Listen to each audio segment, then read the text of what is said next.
Good day mga boss. Ito may setup tayo ulit sa Honda Giorno 125. Yan, walking customer yan si boss, galing pa yan ng Novaliches.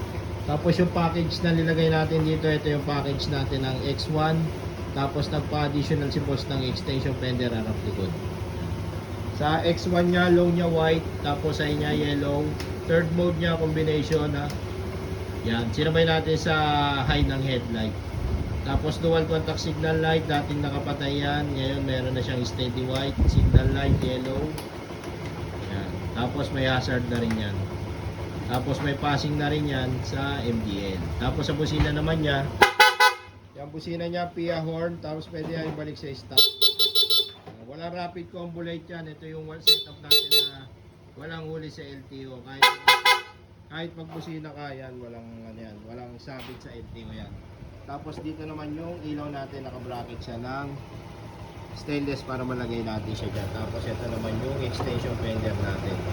Yung mga tornilyong ginagamit natin dito, mapapansin nyo stainless din po. Kahit dun sa loob, linis po yan yun. Tapos sa likod naman, yung isang buo na po yung nilagay natin. Yan, yung mahaba. Tapos sa mga switch naman, ito naman yung hazard. Yan, left and right hazard. Tapos sa passing, ito naman yung passing pinalitan din natin. Combination naman yung passing. Tapos kahit naka-low ka, yan, low nya white, tapos high nya yellow, tapos combination, ito naman yung pipindutin nyo, yung ano ng headlight.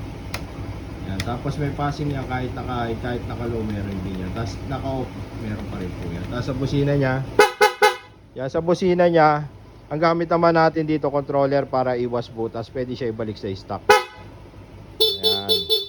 Wala tayong binubutas dito sa bali ang gamit natin diyan controller po. Yan, sa mga gusto magpagawa rin ng ganito sa Honda Giorno, pwedeng walk-in, pwedeng home service.